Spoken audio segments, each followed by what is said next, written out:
hopefully never. But we are on an edge here with the First Amendment. If you speak your mind, you can be targeted. The whole purpose of the First Amendment is that you can exercise free speech. Of course, there are limits which most accept. You cannot use your words to incite hate, violence. But at what point would your words cross that line? This progressive influencer who has a massive following says, I'm probably going to cancel several upcoming public events. Why? He said, I need to wait for the temperature to lower a bit. Ironically, this influencer, Hassan Piker, was to debate Charlie on a college campus in 2 weeks. Get more Larry Connors on Larry Connors USA. Tonight at 6 on News Talk STL. The Napoli heritage of fine dining continues with Napoli Kirkwood. Napoli Kirkwood, now open. So add that to Cafe Napoli in Clayton, Napoli 2 in Town and Country, Napoli 3 in St. Charles, right next door to Napoli C. And don't forget about Napoli Brothers Pizza and Pasta in the district, Chesterfield Valley. All of those locations, plus now open Napoli Kirkwood. You want the best place to watch baseball or any sport and be able to enjoy premium cigars and whiskeys? Lit Cigar Lounge. Lit has so many events each month. You need to constantly check the Lit Cigar Lounge Facebook. You don't want to miss anything. Plus, you can order food from Napoli Brothers Pizza and Pasta, delivered within minutes right to your table. By the way, we're in the season for great patio dining. Napoli Brothers Pizza and Pasta has your table waiting. News Talk STL. This hour of the Allman Report brought to you by STL Fenceworks, celebrating 50 years of industry-leading service for fence, deck, and leisure space solutions. Visit stlfenceworks.com.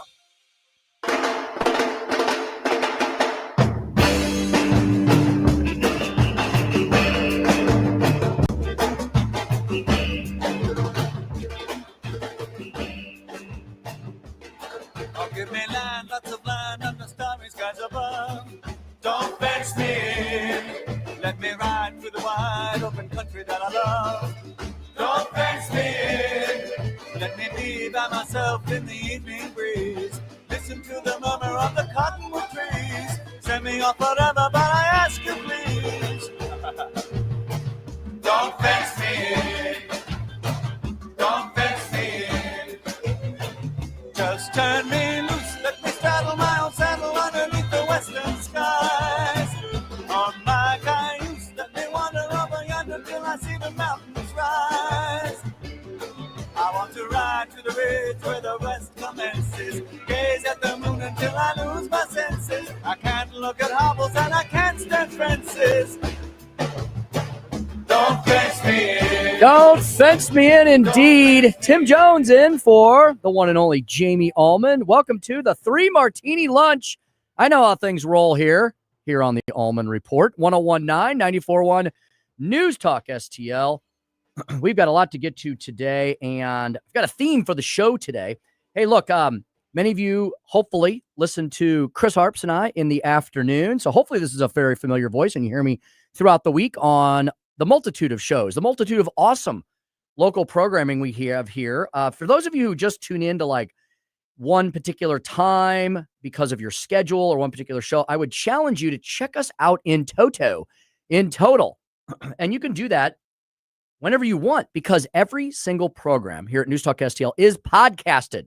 All you got to do is go to newstalkstl.com. Better yet, download the app, take us with you wherever you might be. Literally, I have listened to this station on the other side of the world. When Chris and I were in Israel, how do you think I listened to the station? I wasn't gonna pull it up on an FM transistor radio, that's for sure. So I listened on the app. You should as well.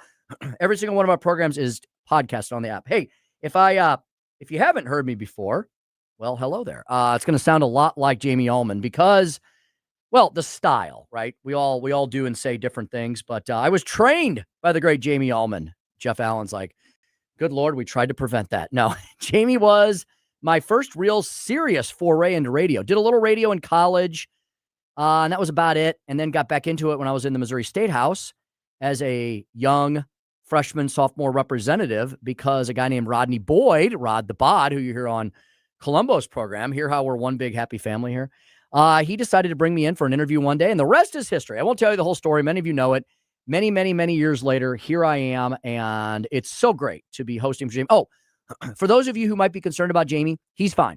He's fine. I know we're a little on edge given what happened last week, and we're still a little on edge given what continues to happen, courtesy of these left-wing absolute lunatics around the country. And that's going to be my theme of the show today. This both sides BS, that's my theme. Both sides BS. It is BS. I'm done with it. You know who else is done with it? A guy who's touch higher pay scale than me. I am the one true speaker, as many of my friends call me. But the vice president of the United States is done with it. J.D. Vance. If you happen to catch our program yesterday, we played some of his clips. I got some more that I'm going to play this afternoon on the Tim Jones and Chris Arp show.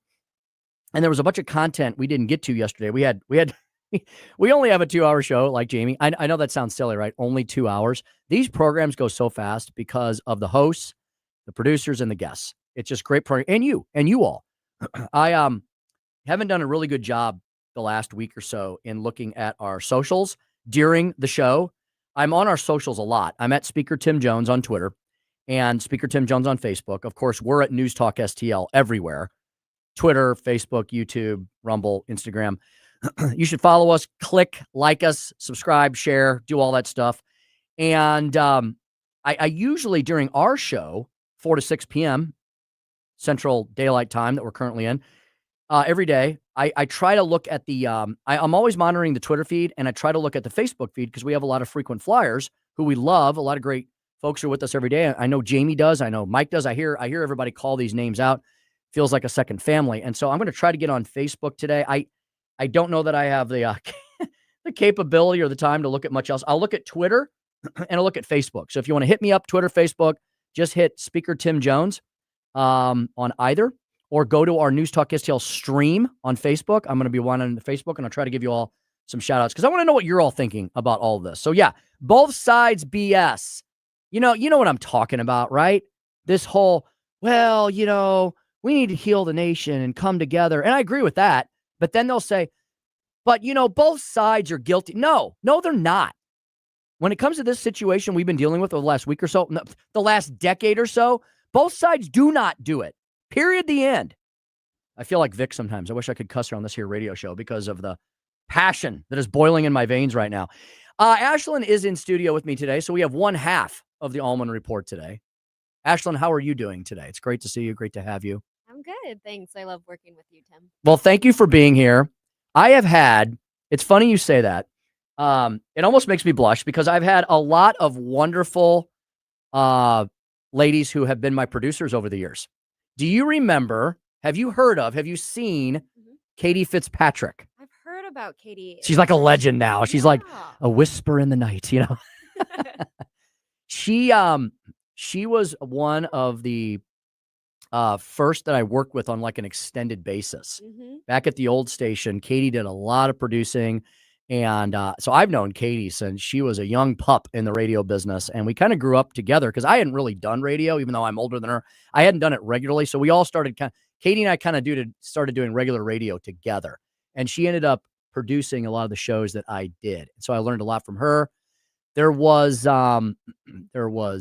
Trish, of course, back at the old station. There was a young lady who, what was her name? Jeff will probably come in and remind me at some point. She moved to Indiana. She had curly hair exactly like you. Oh. And you remind me of her a little bit. And she was great. And this was a long time ago. And I'll think of her in a minute.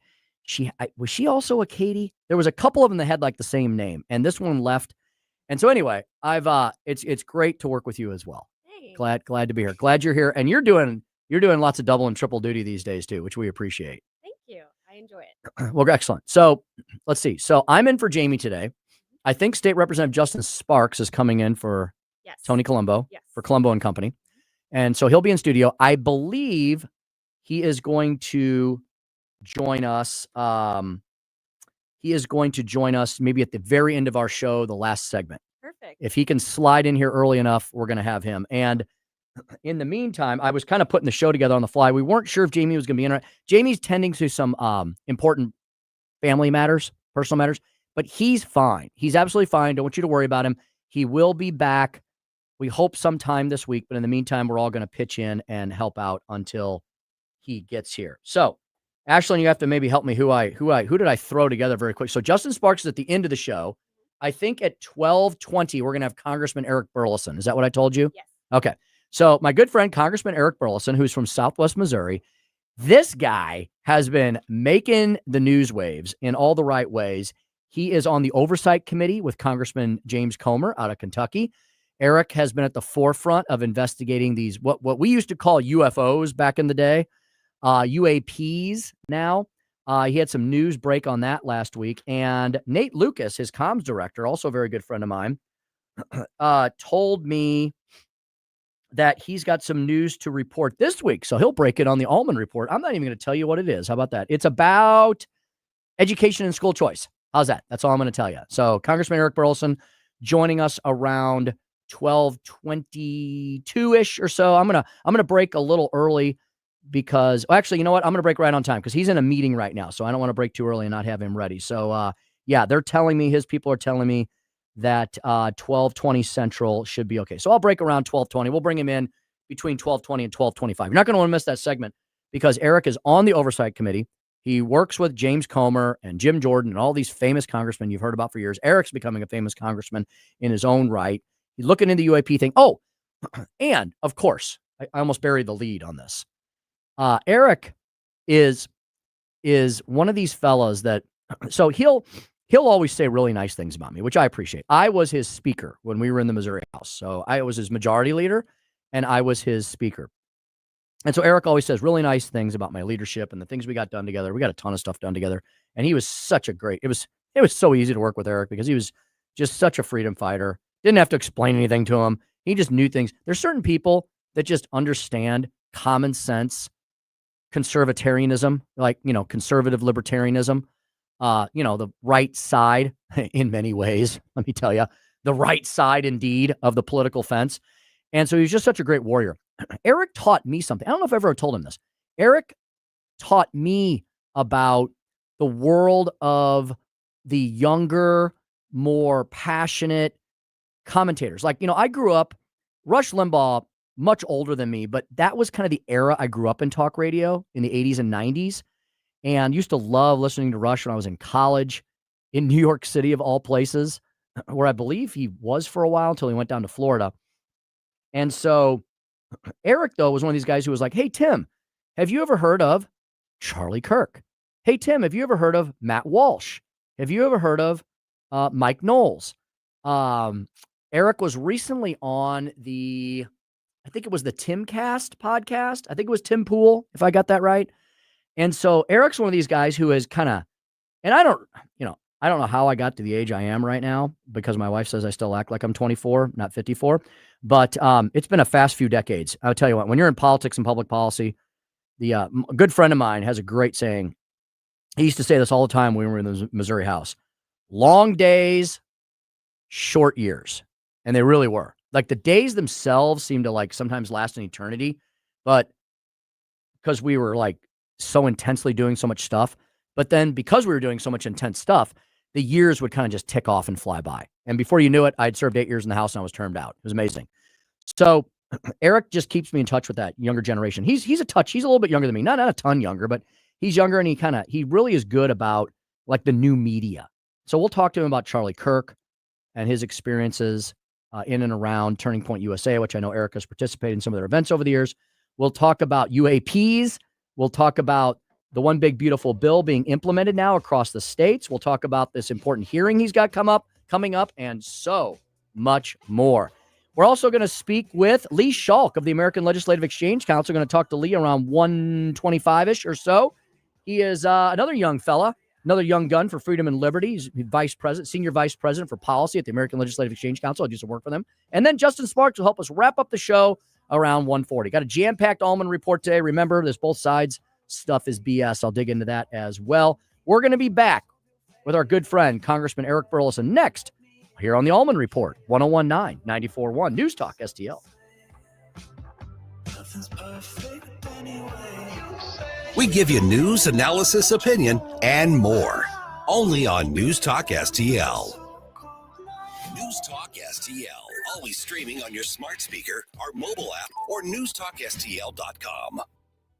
Hey, it's Vic Porcelli here with our great friend Chris Cooper from Serenity Wealth Management. Hi, Chris. How are you, Vic? I don't want to put anybody else down, but that when you go up and visit you at Serenity Wealth, your place looks like home. So a lot of financial advisory offices, they have, the big mahogany desk or the big marble entryways and things like that. The stock market channel on the TV when you walk in the door, right? That doesn't really drive a good conversation. Good financial guidance and advice starts with a good conversation. People are nervous. People are afraid to talk about finances, right? And so you can see a little standoffish. Well, my objective is to try to have a good, casual conversation. By having those conversations about life, goals, objectives, it's what makes me understand what our financials are supposed to fund. So if somebody does want to have a good conversation, how do they do that? How do they find you? Our website is the best way to do that because you can get all the information you need, understand where we are, get a little bit more information, all that. SerenityWealthNow.com. Reach out to Chris and Stacy today at SerenityWealthNow.com. Investment advice offered through Fortis Capital Advisors, LLC.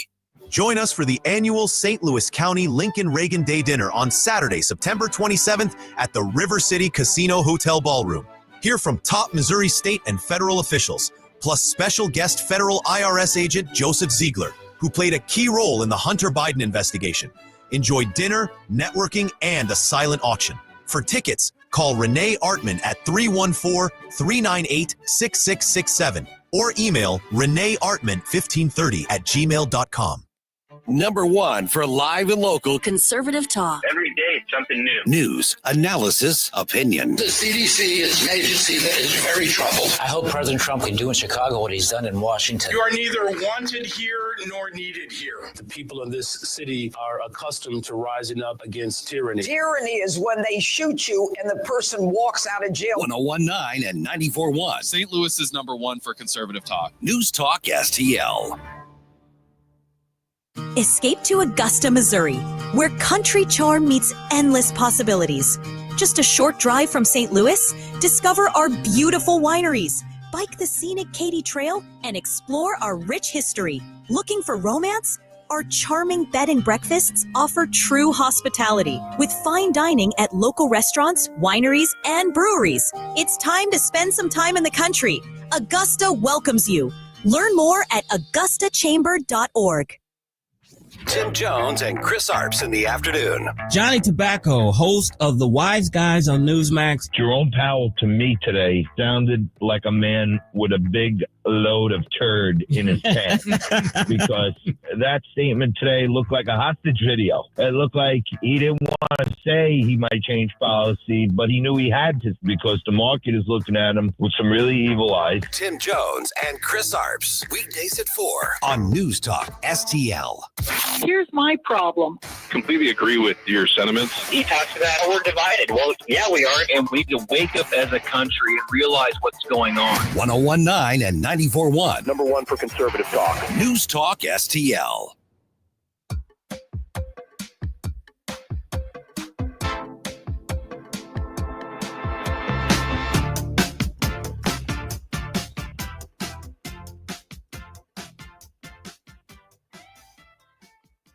Only in America is it possible to say, you know what, I don't like the way the country is going, and to do something about it. Take that risk. Take that leap of faith. Stay involved. Trust God and act obediently. Romans 12:2 verse.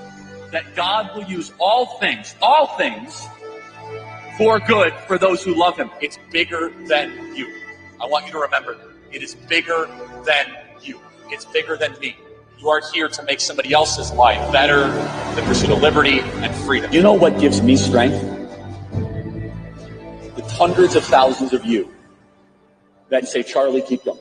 1 Corinthians 5 and 15. So that's all pretty amazing evidence, not just intra-biblical evidence, but extra-biblical evidence that Jesus Christ was a real person. He lived a perfect life. He was crucified, died, and rose on the third day, and he is Lord and God alone. Doesn't sound like a lot of hate speech to me. I'm not sure where all the Nazi and fascist references were.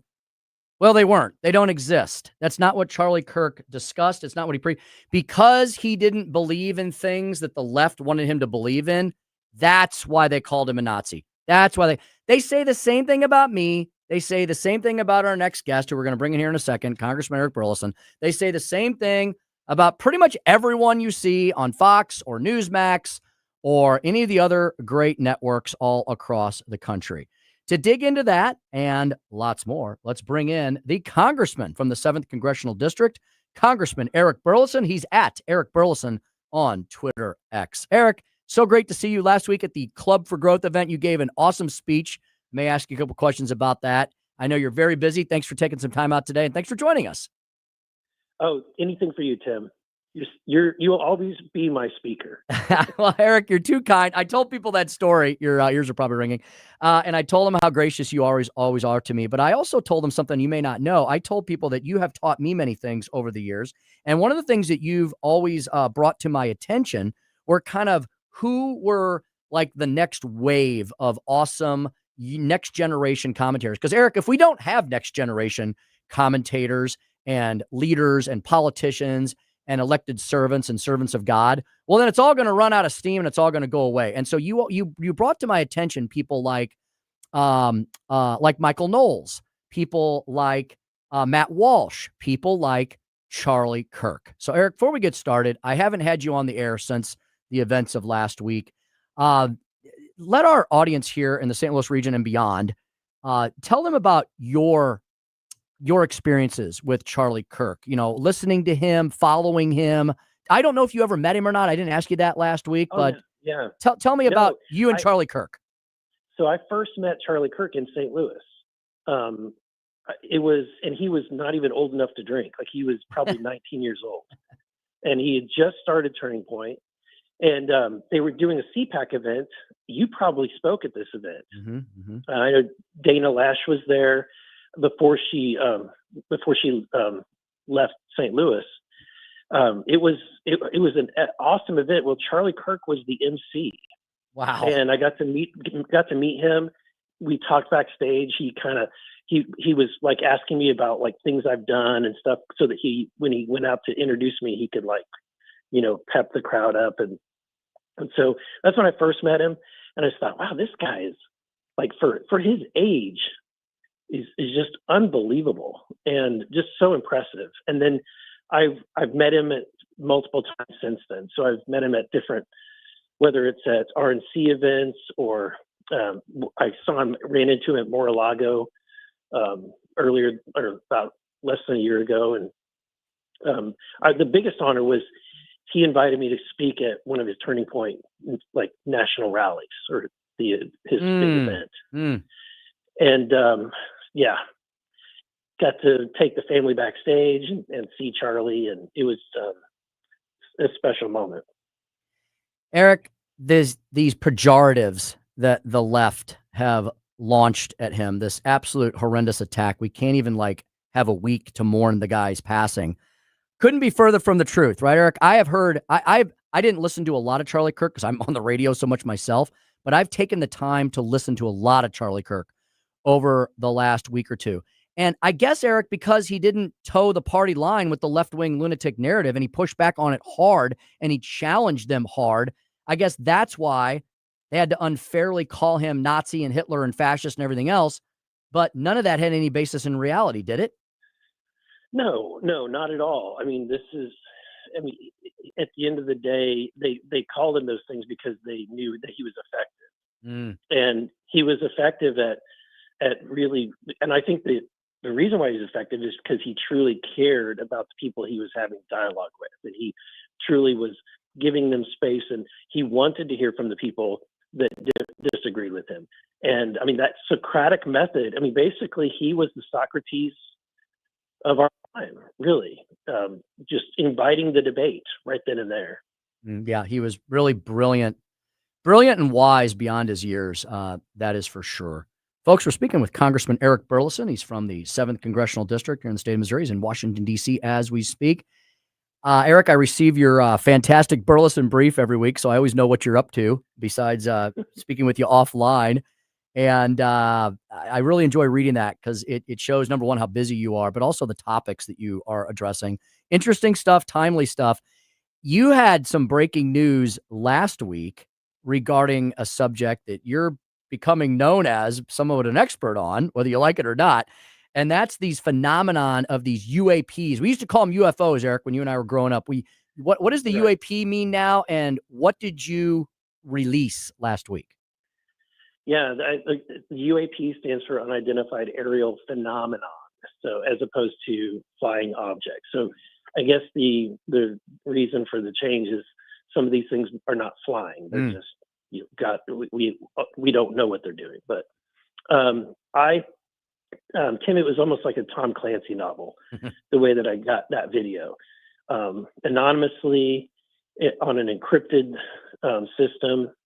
And then it was after I got the video and downloaded it, immediately that it was deleted in the encrypted app that I was on. And so, yeah, it was given to me with the details that the video was taken from a MQ-9 drone that was flying above this object that looks like a spherical, almost like an egg-shaped kind of thing. Mm-hmm. Now it's taken in infrared, so you don't really know what the rest of the object looks like.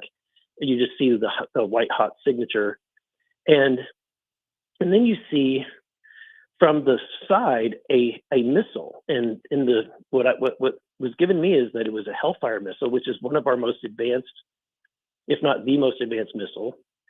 And you can see it it interrupts it, but what's really startling is that the object continues to travel, and there appears to be some fragments that were either broken off from the object or broken off from the missile, and they are almost like they're sucked into the wake of this object, and they travel with it for an extended period of time. And which is what the real anomalous part of this video, I think, is watching the dynamics. And I just got word yesterday through a reporter that they, in looking into this, have been told that there's a longer version of the video, in which that longer version, the objects are flying, more distance with the UAP. Mm-hmm, mm-hmm. Eric, and so, I think it's important, Eric, to also point out to the audience that you're approaching this. You're kind of like a combination of the main characters of the old X-Files series. You've got all the curiosity of Agent Mulder, but you have the skepticism of Agent Scully, right? And so you're interested in what the heck these things are, but you're approaching this from a skeptical point of view because you're wondering, is this something our government's doing, another government's doing, or is it maybe pretty far down the line? Is it possibly extraterrestrial? Yeah, I do. I don't believe in little green men. I commonly say I'm from Missouri. You're going to have to show me before I believe in something like that. But it is, it is an interesting thing. I mean, I'm on the oversight committee. We investigate a lot of things, and this is one of the topics that the committee was investigating. And I just kind of took it seriously, like I do all of our investigations. And I think that because I am a skeptic, it's kind of, and I'm kind of treating this in a more formalized manner. People are I think that's why people are reaching out to me. I get a lot of, I can't tell you how many crazy conversations that I've had from whistleblowers come through my office. It's wild. It's definitely the most interesting part of the job. Mm-hmm. I would imagine. This has been quite an experience, but yeah, I think at the end of the day, we owe it to the American people. And this is what I've said: if the topic of that we are not alone, if we have knowledge of that, we have no business keeping that knowledge from the world. Right? No government really controls that secret. It's not for any government, but I do think I think that what we're seeing is advanced technology. The most likely explanation for that video that I released is that it's Chinese made or some other, hostile actor. And we have video footage of it. We may or may not know what the object was. But I think the most likely explanation for all of this, all the things that people are seeing, is that either made by us or made by them. And but we just look. There's a lot of strange looking things, especially with drones now, that look very strange whenever they're flying. I think we're going to only hear more and more speculation and see more and more videos. Yes. Well, the why that you just provided the answer to there is the most critical part. And I think that's an excellent reason why you should take these so seriously, in which you are. Folks, we're speaking to Congressman Eric Burleson. If you want to get in touch with him and check out some of the things he's working on, subscribe to that Burleson Brief, which has a lot of the topics in it that we're discussing here today. Burleson.house.gov, burleson.house.gov. He's got a nice... And my name is spelled differently than Alec Burleson. Yes. He misspells our name. His name. His is spelled with an E, and mine is spelled with an I. Yours is the I. But, yes. Burleson. Yes, you're with the I. Indeed. Good to point that out. But I'm sure somewhere down our ancestry we're connected.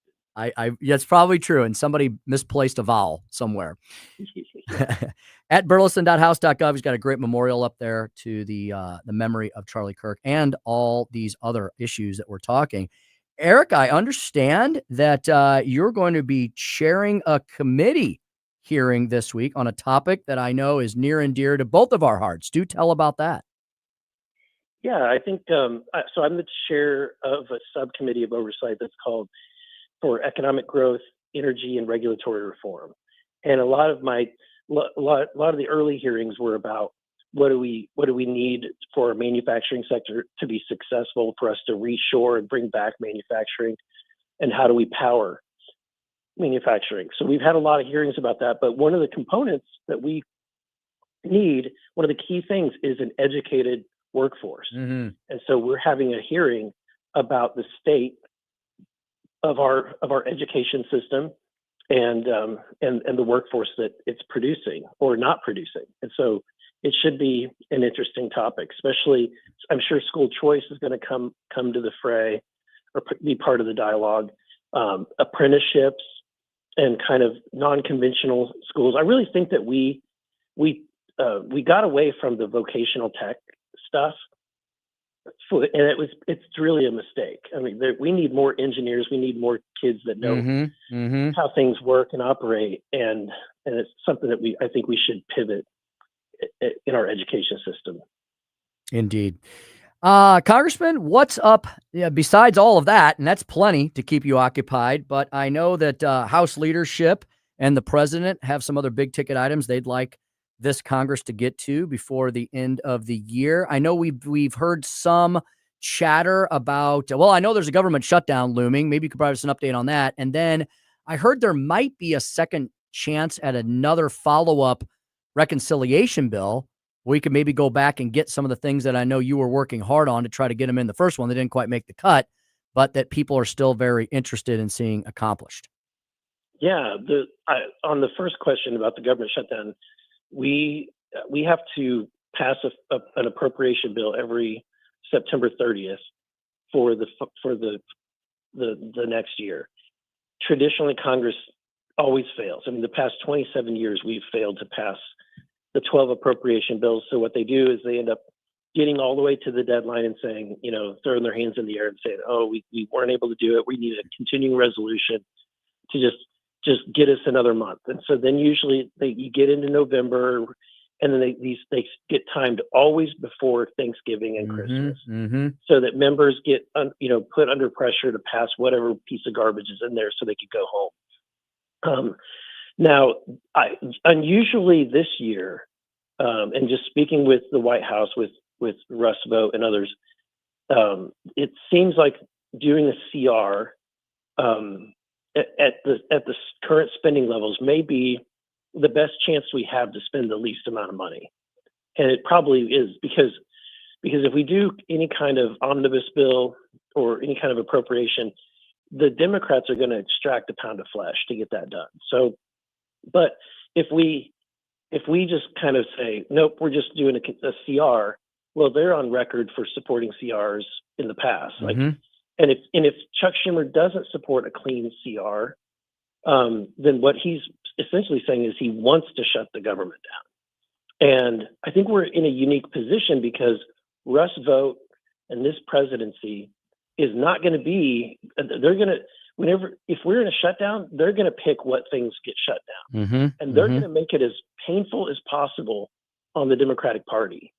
And so I think that, I think Russ might be right that maybe a CR might be the best path, but I'm just, even though I'm just going to be dragging my feet to get there, but that may be the best path. At the end of the day, my goal is to right-size government, reduce spending, reduce the size of government, and get us on the path of a balanced budget.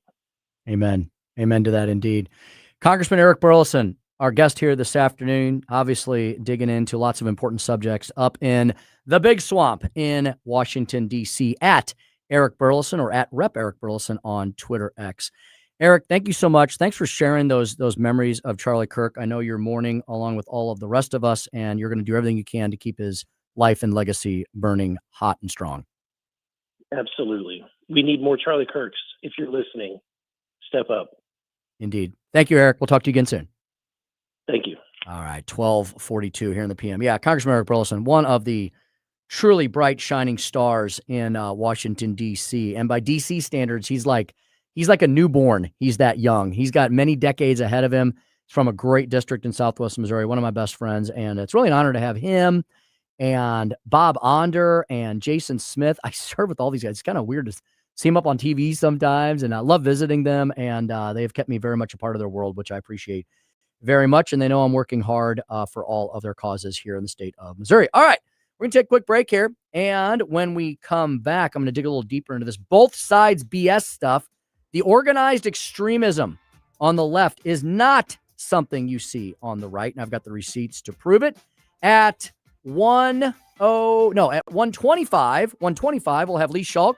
He's the Senior Vice President for Policy over there at the American Legislative Exchange Council.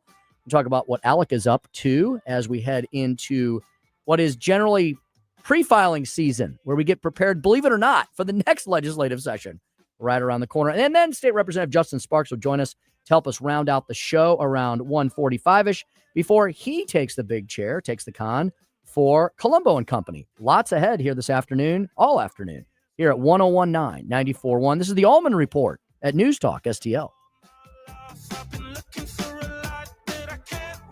Follow Tim Jones on Twitter at Speaker Tim Jones.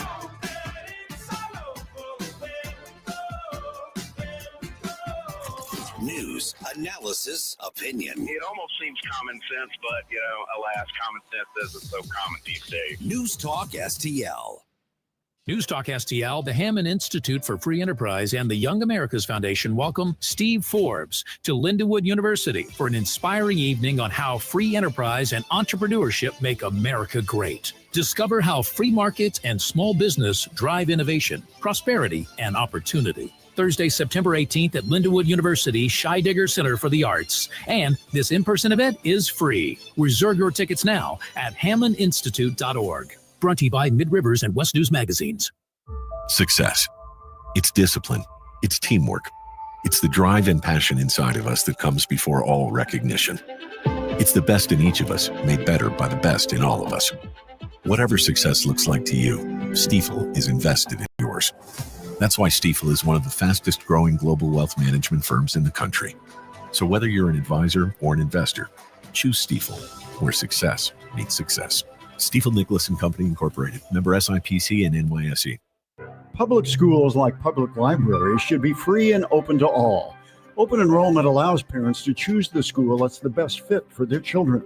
Maybe another school has a wider curriculum, is bigger or smaller. Maybe a kid is being bullied and would be more comfortable at another school.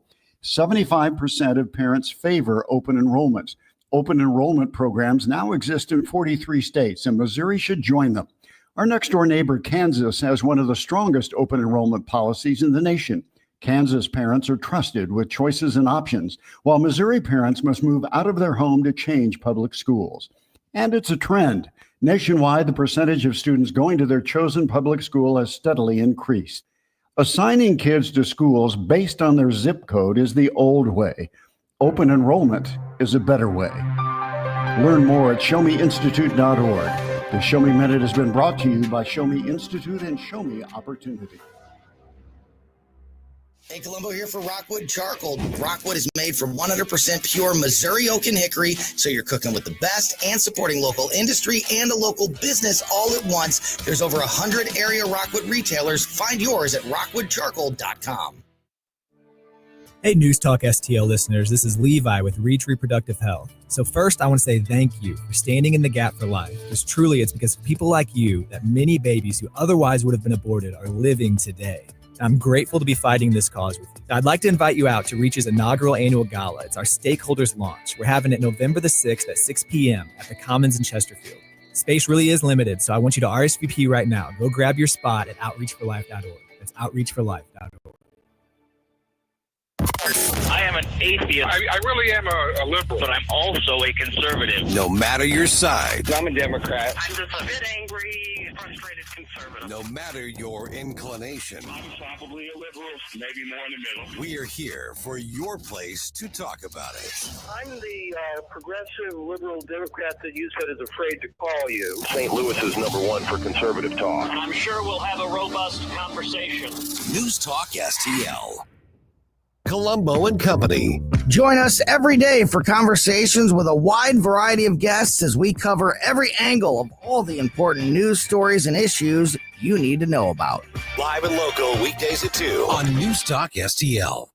News, analysis, and opinion. With these new cheating maps, a Democrat vote in California will be worth 8 times a Republican vote. If you are a terrorist, what do we do with ISIS and Al-Qaeda terrorists? We have drones that take them out from the sky. Every boatload of any form of drug that poisons the American people is an imminent threat. This is what it looks like when you have the will in the Oval Office with President Trump. 1019 and 94.1. St. Louis is #1 for conservative talk. News Talk STL. I'm the bad guy. Duh.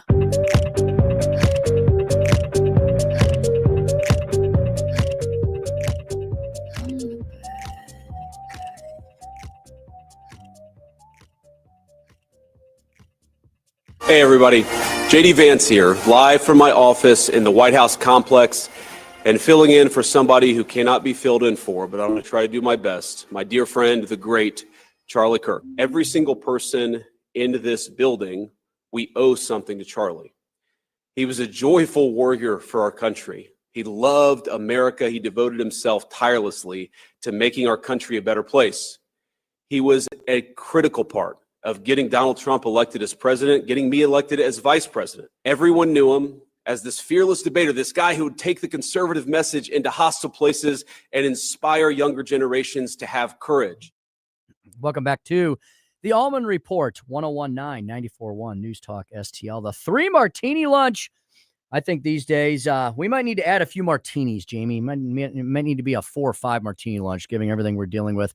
Just the god-awfulness state of the country right now. And I think we all knew we were mired in this muck, largely, again, created by the left. And yeah, I'm going to play the blame game because they deserve it. And even though we've called them out, I think sometimes we're a little cautious and we say, yeah, but there's good people here and there's good people there. And both sides kind of do it. No, both sides my foot, you know? Enough with this both sides BS. We've got some great sound that I'm going to feature this afternoon on the Speaker's Stump Speech, which is a segment that we run every evening at 5:05-ish on the Tim Jones and Chris Harp Show. Chris does Chris's Corner. That's his solo segment. And then mine is at 5:07. I say solo. We both kind of give our thoughts and opinions, and then we end up both weighing in on each other and talking about it. And so Chris has Chris's Corner today at 4:45. I'll be at 5:07, Speaker Stump Speech, and I'm going to talk about the both sides BS. And I'll give you a little preview of some of that for the last few minutes we have left in this hour. Next hour, we got Lee Schalk from the American Legislative Exchange Council. We'll be talking about the implementation of the big, beautiful bill across the states. Yeah, did you not know that? There was a ton of stuff. I learned this. I didn't really know this at the outset either. But I learned when I was in D.C. last week that there are tons of programs to free up states from the shackles. Remember how Joe Biden likes to talk about that? I mean, we're going to put you all in chains, Joe Biden said. Well, we're going to get rid of those shackles of the federal government thanks to Donald Trump's one big, beautiful bill. And we're going to free the states to deal with things to deal with their problems on their own terms. That's what we were that was the original intent of the country, whether you like it or not. And see, that's the problem. Leftists want to change all this stuff, but they don't understand that these are foundational principles. So, like it or not, we are a Judeo-Christian country. That does not mean that we prevent other religions from coming here. In fact, we welcome them. But we say, what does that mean? When we say Judeo-Christian principles, no, that doesn't mean that we are, what would the left say? Horrible Israeli Zionists or white Christian nationalists, right? They would turn it into a pejorative. Judeo-Christian principles are the ones taught by God and Jesus Christ, okay? The 10 Commandments of Moses for you Old Testament folks, and love your neighbor as yourself for the new. And the left has to eradicate that along with all of the other foundational principles of our country because they want to raise up, well, I shouldn't say they want to raise up. They want to try to raise up because, see, they'll never be successful in doing it. They'll never be successful in raising up this perceived socialist utopia that exists only in the deepest, darkest, empty recesses of their brains because it can't be done. It's been tried. It's been tried by, now I'm going to call them smart, but I don't think they're evil. Many extremely intelligent people who also happen to be evil have tried to raise up these socialist constructs and empires all across this world for millennium, and they've all failed. I often point people to there was a documentary that was produced by Brett Baer, Fox News. He does the one of the evening programs every day, and it's called something like the unauthorized or the unofficial history of socialism. And he goes back to its very earliest roots, the teachings of Karl Marx, goes through kind of all of that, the German, the left-wing liberal German philosophers. That's where a lot of this came from, the Hegelians, and how that was then exported over to the Bolsheviks in Russia. Russia was Russia before the Soviet Union, and now it's Russia again. So it was Russia, then it was the Soviet Union, and now it's Russia again. And Russia became the Soviet Union through the rise of the Bolsheviks. Lenin and later Khrushchev, of course, was more like in the 50s. So you had these folks who had lots of intellect.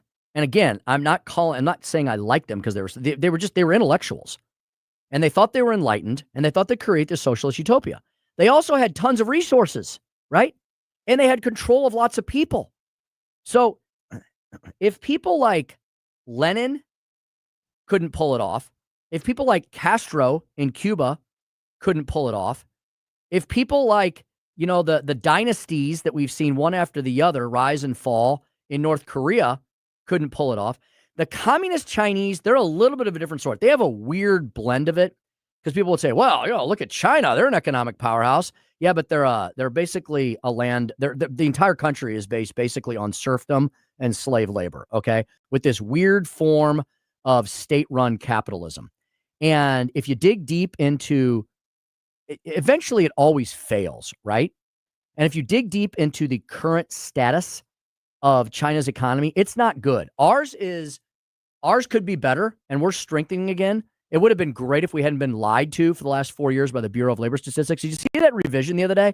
So basically everything that Joe Biden told us, for the people who want to complain about Trump bragging about this, that, the other thing, or the rebounding of his economy, which it has, Biden took that and put it and lied on steroids. Donald Trump is not lying. He's telling us where things are. But here's the problem. When Donald Trump comes in and thinks he's dealing with X, courtesy of his own government that he's now the president of from the Bureau of Labor Statistics, and then he finds out that it's X minus, hundreds of thousands, well, then he can't be blamed for the lies that were concocted and constructed in the previous government under Joe Biden. The revision downward was over 900,000 jobs. I don't know that Joe Biden created anything. He was very proud, Joe Biden was, of being the jobs president. That was the one thing they kept hanging their hats on. Well, unemployment's low and we're creating all these jobs. Well, apparently you weren't. And who says so? your own Bureau of Labor Statistics, who don't seem to know their you-know-what from their elbow. They can't seem to get this right month in and month. Can we maybe just stop listening to them? Because they seem to only be making matters worse. And here's the other thing. These things aren't necessarily in a vacuum, and they hardly ever are. So because the jobs numbers were so fake and fraudulent, I just told you, if you missed it, I don't blame you if you missed it, because we were dealing with the assassination of a great American icon, hero, and leader, Charlie Kirk, last week.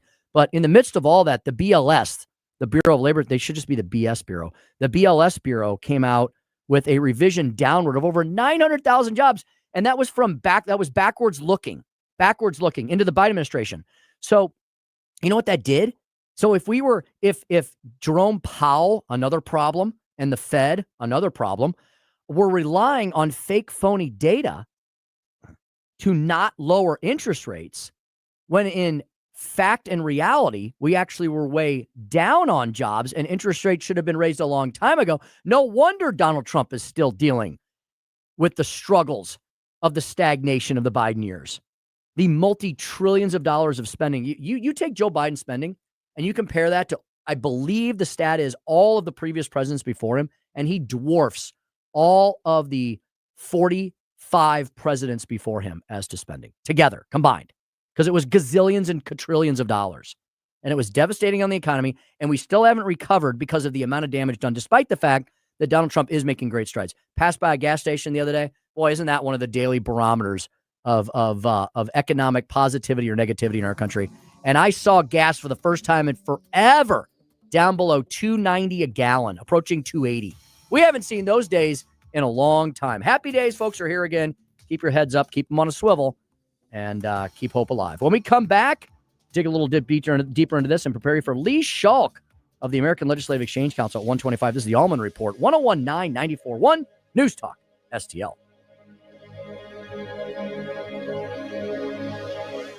Looking for treasures from the past? Discover Mimi's Antiques Attic, your locally owned and family-operated treasure hunt destination. Explore 16,000 square feet of antiques, crafts, collectibles, and designer items across 225 unique rental spaces. Open Monday through Saturday, 9 to 7, and Sundays, 10 to 6, at 1000 Warrenton Shops in Warrenton. Mimi's Antiques Attic, where every visit uncovers new treasures. News Talk STL is proud to have Doug Voss of Safe Bunny Radio as part of our lineup each week. Doug has been a staple on the St. Louis radio airways for many years as one of the leading financial experts in the area. You can now hear Doug and Safe Bunny Radio every weekend on News Talk STL. But in case you miss anything, you can check it all out at DougVossSafeBunnyRadio.com. What else do our listeners need to know, Doug? Simply put, I focus on helping pre-retirees and retirees build, preserve, and protect retirement assets, and I've been helping my clients solve their insurance and financial needs for the past 33 years. I also strive to educate my clients on how to prepare for retirement, minimize the impact of market volatility on their assets, and deal with the challenges of increased longevity. Call me today at 844-676-SAFE. That's 844-676-7233. Doug Voss is a registered representative. Securities offered through DHL Securities, LLLP. Member FINRA and SIPC.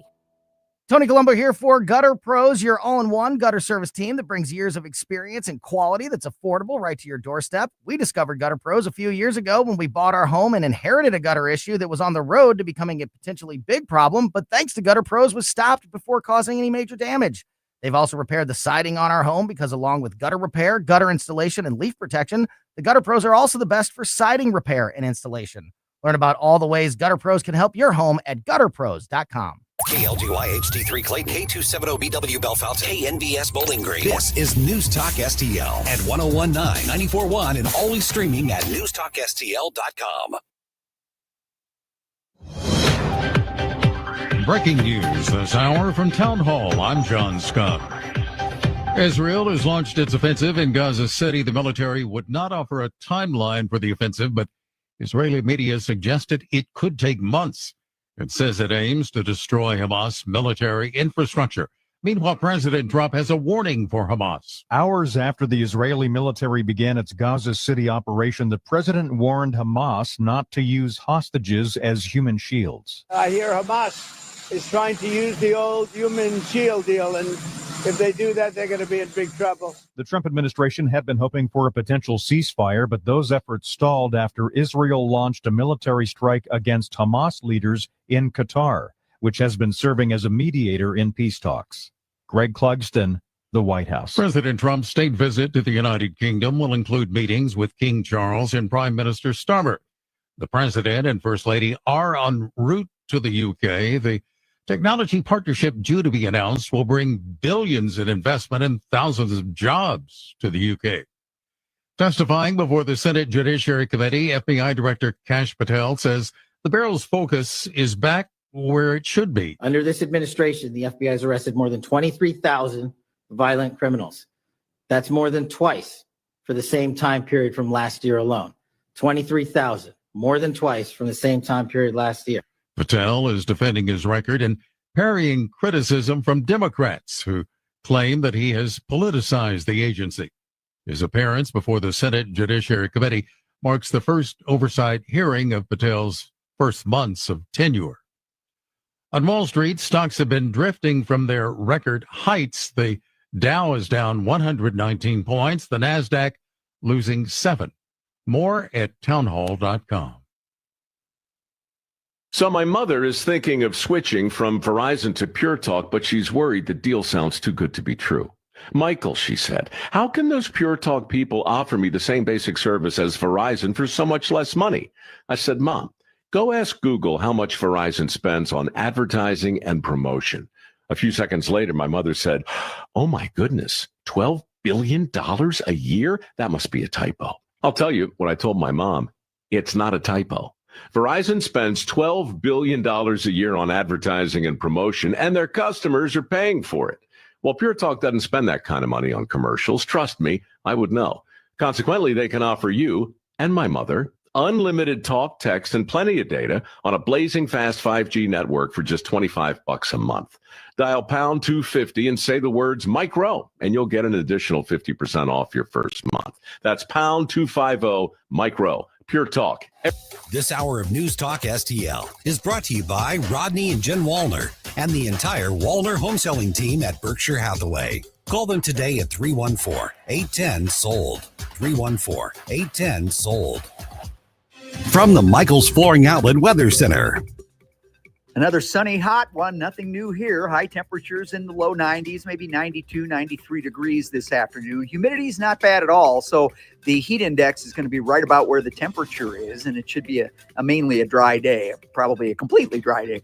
Overnight lows tonight in the upper 60s, the high tomorrow, again, low to mid 90s. But we start to see a little pattern change on Thursday with an increase in cloudiness and rain chances Friday through the weekend, along with some cooler temperatures. I'm KMOV First Alert meteorologist Kent Earhart. From home improvement to replacement, do-it-yourself electrical projects can be shocking. That's where Grasser Electric can help. They've been lighting up St. Louis for years. From ceiling fans and dimmer switches to repair or replacing your electric. No job is too big or too small for your home or business. Grasser Electric will even install emergency backup generators. So call Grasser Electric today before the sparks start to fly. 636-441-5200 or go to grasserelectric.com. Attention St. Charles, looking for a local spot that satisfies all your cravings? Mario's Donut Restaurant is your place to go for breakfast, lunch, and dinner. From mouth-watering sandwiches and omelets to delicious gyros, Mexican dishes, salads, and wraps, we've got it all. And don't forget our famous donuts. They're so good, they'll make your eyes glaze over. Dine in or carry out. Our friendly staff is ready to serve you with love and care. Mention News Talk STL when you visit. Call 636-447-4515 or visit mariosdonutrestaurant.com. Hi, Kirk Hilsinger here, and I'm the new chairman of the St. Louis Republican Central Committee. I invite you to our meetings that take place the first Thursday of every month at 3710 Hampton Avenue. You can stay connected with us to learn more about how you can get involved, make your voice heard, and contribute to our shared goals. Together, we can make a difference in the city of St. Louis and the state of Missouri. For more info, visit our new website at stl-gop.com. That's stl-gop.com. Paid for by St. Louis City Republican PAC. Curtis Farber, Treasurer. Tony Colombo here for my dentist, Dr. Matt Boscia at New Creation Dental Care, the one-stop shop for all your family's dental needs. And Dr. Boscia is always expanding his services, now including the incredible all-on-4 full arch implant procedure Full mouth restoration that can give you back your smile in as little as 1 day. No more suffering with damaged or missing teeth or poor fitting dentures. You can see some amazing smile makeovers, learn more about the all-on-4 procedure, and see everything Dr. Boscia can do right now at newcreationdentalcare.com. News, analysis, I'm glad you're talking about this. opinion. I'm glad you're fired up about it too, because I know I am. News Talk STL.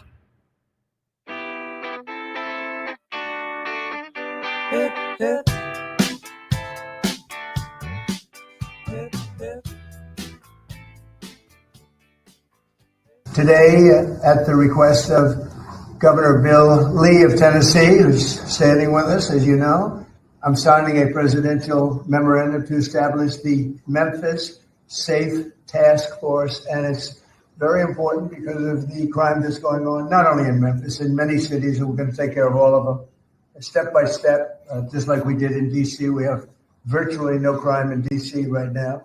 And we're going to keep it that way. It's our nation's capital. We're going to keep it that way, or we're going to federalize it if we had to, but we don't have to anymore because it's in such great shape. This task force will be a replica of our extraordinarily successful efforts here. And you'll see it's a lot of the same thing, although the numbers here are really something. They're really bad. Welcome back to the Allman Report. Tim Jones in for Master Jamie Allman today. It's 101.9, 94.1 News Talk STL. It's 1:07 in the p.m. Central Daylight Time. We are actually monitoring some potential breaking news that may occur during our program. It looks like there's going to be a press conference soon in Provo, Utah, where charges will be announced for I guess we still call him alleged. Yeah, the accused. You call me accused now, right? The accused. He's no longer the alleged. He's the accused. He has been accused, killer of Charlie Kirk, the political assassin. Ashlyn, we have the ability to bring up one of these, don't we, if they go to this press conference? Yes, we do. Okay. Right now, there's nothing more than an empty podium, and it looks like an empty room. So I'm sure the reporters are behind the camera shot here. But we will go live to Provo, Utah, if and when those charges are announced, if that press conference occurs in the next, 50 minutes or so. In the meantime, welcome back to the program. Welcome back to the 3 Martini Lunch. We've downed 2 of them already because we were thirsty.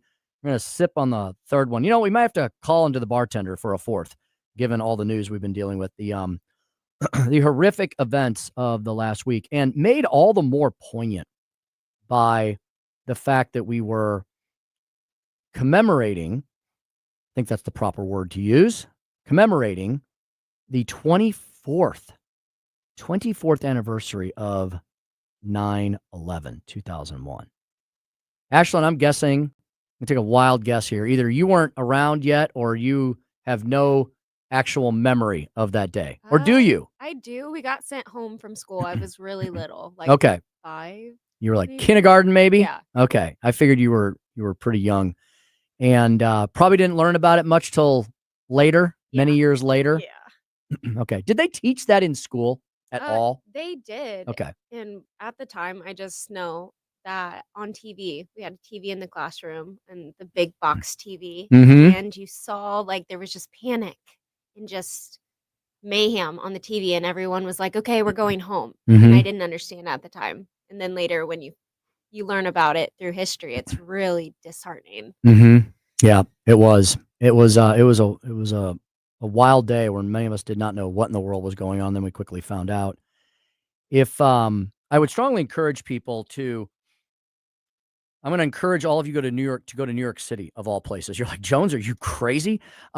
New York City, despite all of its massive faults right now, is a place worth visiting, just like Washington, D.C. Oh, by the way, the president there talking about cleaning up D.C., I will attest to that fact. I was there on the ground, and every time I went outside, I did not have to go too far before I saw a little collection of National Guardsmen or Guardswomen. And I waved at them every time. They were very friendly. And, the weird thing was I kept looking to see, I couldn't tell if they were actually carrying weapons. I hope they were, for their sake, and for all of us. But their presence, let me tell you, I've been to Washington, D.C. a million times. I'm very blessed. I get to go there. I get to go there now a lot for work. But when I was little, I went there. My folks took me there. They thought it was important to see all of the important things about the founding of our nation's history and the foundational principles. Went there throughout grade school, high school, different trips here and there. But I can tell you that, so having been there so much, places have a feeling, right? You kind of have an intuition about a place when you visit it a lot based on what's going on right now in the news. And when I was there, when I was in DC, I can tell you folks, you remember this? Remember back in, what was that, May, when those two young Israeli, that couple, that Israeli couple, they were gunned down inside that museum? I was there with a group of Missourians blocks away from where that happened. And you can imagine DC was on the edge of a knife and everybody was on the edge of their seats during that time. It was DC before COVID was getting to become a really great place to visit, to spend time, to live. Expensive, but a nice city, not as crazy as New York City. DC is interesting. It really kind of shuts down at night. And it did this before COVID. Like, it's kind of there's a lot of people that do live in DC, but there's many more that just are there for the day. They come in from Virginia, they come in from Maryland, they come in from points further out, and then they all go back. So DC tends to quiet down a lot more than Manhattan does, having lived in Manhattan, in and around Manhattan for 10 years. I can tell you that. But being in DC last week with the National Guard presence was exhilarating, it was calming, and it put a smile on my face and a song in my heart. They have just gone to this press conference. Ashlyn, maybe we can pot this up and listen in to what and who is talking right now. And I'll chime in if I can figure out who's discussing these charges that are being announced against the accused killer of Charlie Kirk. Right now, and I'll introduce right now County Attorney Jeff Gray.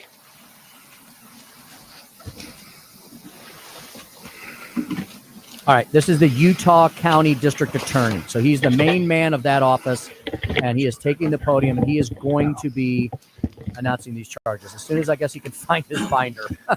The murder Here we go. of Charlie Kirk is an American tragedy. Charlie Kirk was murdered while engaging in one of our most sacred and cherished American rights, the bedrock of our democratic republic, the free exchange of ideas in a search for truth, understanding, and a more perfect union. It is also an offense against the state and to the peace and enjoyment of the people of Utah and of all those who visit here. But Charlie Kirk's murder also strikes a more personal and intimate chord. Charlie Kirk was first and foremost a husband and a father to two beautiful young children. He was a son, he was a brother, and a friend. Like all murders, the senseless and needless taking of Charlie Kirk's life has shattered the lives of those he loved and those who loved him. To Charlie's wife, Erica, his two young children, his parents, his family, and his friends, I express my sincere condolences and offer my heartfelt prayers on your behalf. I also want to express my concern for everyone who was at Charlie's Turning Point USA event at the Utah Valley University, and all who have been impacted by this tragedy. As county attorney, I am charged with bringing justice to those who offend our laws. I am charged with bringing justice for those who are harmed. I am charged with bringing justice for Charlie Kirk. I am committed to these aims. I take this responsibility seriously. Today, after reviewing the evidence that law enforcement has collected thus far, I am filing a criminal information charging Tyler James Robinson, age 22, with the following crimes. Count 1, aggravated murder, a capital offense for intentionally or knowingly causing the death of Charlie Kirk under circumstances that created a great risk of death to others. Count 2, felony discharge of a firearm causing serious bodily injury, a first-degree felony. The state is further alleging aggravating factors on counts 1 and 2 because the defendant is believed to have targeted Charlie Kirk based on Charlie Kirk's political expression and did so knowing that children were present and would witness the homicide. The state is also charging defendant with count 3, obstruction of justice, a second-degree felony for moving and concealing the rifle used in the shooting. Count 4, obstruction of justice, a second-degree felony for disposing the clothing he wore during the shooting. Count 5, witness tampering, a third-degree felony for directing his roommate to delete his incriminating texts. Count 6, witness tampering, a third-degree felony for directing his roommate to stay silent if police questioned him. And count 7, commission of a violent offense in the presence of a child, a Class A misdemeanor, for committing homicide knowing that children were present and may have seen or heard the murder and did so based on Charlie Kirk's political expression. Also, following the press conference, I am filing a notice of intent to seek the death penalty. I do not take this decision lightly, and it is a decision I have made independently as county attorney, based solely on the available evidence and circumstances and nature of the crime. Because we are seeking the death penalty, the defendant will continue to be held without bail in the Utah County Jail. Turning to the 10-page information, these are the allegations. On September 10th, 2025, at approximately 12:23 p.m., Charlie Kirk was shot and killed while speaking to a large crowd on the campus of Utah Valley University in Orem, Utah. Police found the suspected murder weapon, a bolt-action .30-06 rifle, nearby.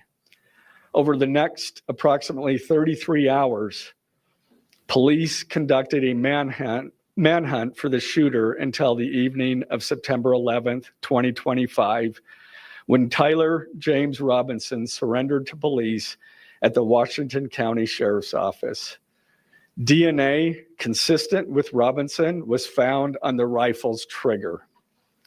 After shooting Mr. Kirk, Robinson hid the gun, discarded the clothing he wore when he fired the rifle, and told his roommate to delete incriminating text messages and not talk to police.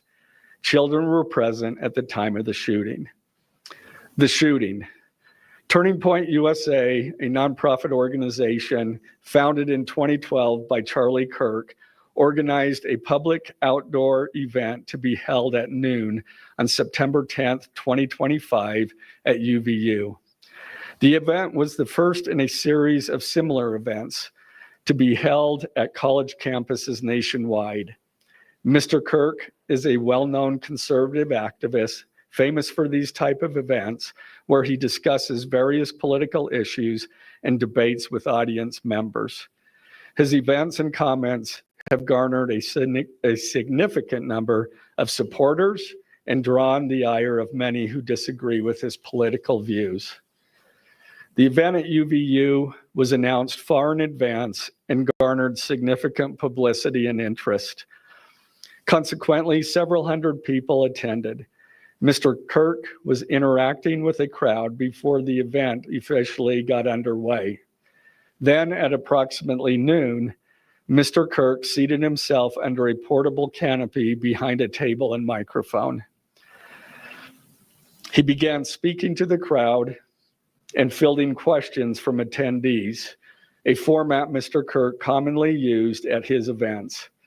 Mr. Kirk allowed his questioners to approach a microphone positioned directly in front All right, of him. there you have it. And I think we all unfortunately know the rest of the story at this point. It's about 1:20 in the PM. We're going to go to a break here in just a second, Ashland. I just want to, for those who are just joining us, that was the press conference where Utah County District Attorney, that's the county, I'm assuming there's a county called Utah County in Utah.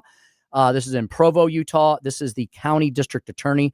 I'm going to lean heavily on my first career as a prosecuting attorney in Nassau County, New York, to tell you that I largely understood everything that occurred there. Basically, there is they call it an information out in Utah. It's not an indictment, so they're not going to the grand jury on this, and they really don't need to. The prosecutor has everything he needs as far as the massive amount of evidence that was collected and the connections that they've made between the attacker, the alleged attacker, the accused, Tyler Robinson, and the circumstances of the case. They have issued a 7-count information, and sometimes I know a lot of folks wonder, the non-lawyers amongst us, sometimes you're smarter than us, but I know you wonder, well, why the same charges for like the same thing? Well, a good prosecutor leaves not a stone unturned. And if one charge happens to fall, you want the others as backup. I don't think this is overcharged at all. Unlike in the Trump years where we saw ridiculously overcharging from prosecutors, this is probably pretty accurate and hitting the bullseye indeed. First count, aggravated murder. That's the big kahuna. That's called aggravated murder. There will be aggravating circumstances filed with that information that will allow this case to be tried. And if successfully found guilty, the state will then be allowed to pursue the death penalty. That's what aggravated murder does there. Also, count 2, felony discharge. Count 3, felony discharge relates to the rifle. There were some obstruction charges where he hid the rifle in the clothing. Witness tampering. So this is important. Jeff Allen came in, if you saw him on the cameras, and he said, well, that's new news, and it is. We've been hearing in the media that the roommate's been cooperating. The roommate's been cooperating. Well, maybe so. After the police may have talked and the FBI may have talked to the roommate's been cooperating, but they have evidence that the accused tried to get the roommate, the witness, not to cooperate, because you have counts 5 and 6 dealing with witness tampering related to attempted destruction of evidence relating to the Discord messages, the text messages, and attempting to conceal some evidence related to the crime. There's a 7th count, committing in layman's terms, committing murder in front of kids, right? We had people there definitely under the age of 18 and maybe even younger. Aggravating factors will be included in count 1, making that an aggravated murder charge. And the prosecutor said there he will seek the death penalty. So there you have it. I know we talked about a lot of these things happening. Now they're official. The prosecutorial information has been brought. The charges have been read. And now this matter will wind its way through our judicial system. Not a system without flaws, but the best system that we know currently on the planet Earth. And I truly believe justice will be served. Folks, we're going to take a quick break now, reset things. And when we come back, we're going to speak with Lee Shulk, another great young freedom fighter up there in Washington, D.C., neck deep in the swamp. He's the senior vice president for all things public policy related at the American Legislative Exchange Council. I have a feeling that Lee will have some words about Charlie Kirk. Lee is kind of in between Charlie and mine generation. I'm sure he was a big fan of him and a follower. Talk to him about that and so much more when we return. 1019-94 on the Allman Report at News Talk STL. Follow us on Rumble at News Talk STL.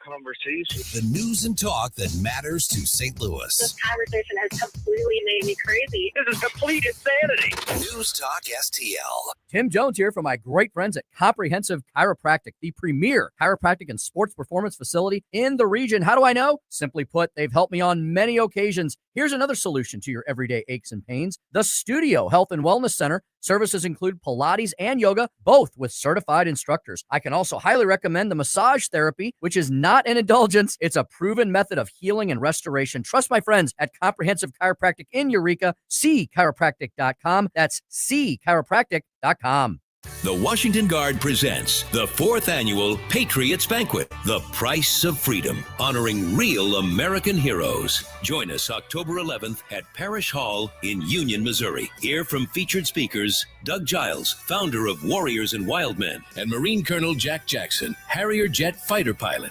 Master of Ceremonies Jamie Allman will host this inspiring evening. For tickets, visit thewashingtonguard.com. Use code NewsTalkSTL for $10 off. If you have a tree that you think is dead, it might not be dead. Why don't you try to save it first with Roots Plus? Roots Plus can help you save your tree and keep your cash. RootsPlusLLC.com. That's RootsPlusLLC.com or 314-440-3662. News Talk STL, the Hammond Institute for Free Enterprise, and the Young America's Foundation welcome Steve Forbes to Lindenwood University for an inspiring evening on how free enterprise and entrepreneurship make America great. Discover how free market and small business drive innovation, prosperity, and opportunity. Thursday, September 18th at Lindenwood University Scheidegger Center for the Arts. And this in-person event is free. Reserve your tickets now at hammondinstitute.org. Brought to you by Mid-Rivers and West News Magazines.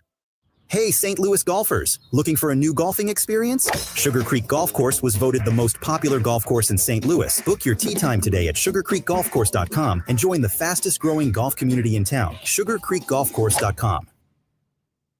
Tim Jones and Chris Arps in the afternoon. John Burnett, show host at Newsmax, professor at NYU. Is there hope in the younger generations for America? I don't teach from a left, right, or center. I teach common sense. No socialism. I force them to think critically. They are uncomfortable in the first 3 weeks, but then they start getting it. And guess what? They actually end up embracing it. Tim Jones and Chris Arps, weekdays at 4 on News Talk STL. St. Louis's new choice for conservative talk. Hey, good morning, everybody. Live and local. Welcome home. And whoosh, sitting in traffic, stuck in a jam, and being entertained by Vic and Thunder Stealing Ken. This is News Talk STL.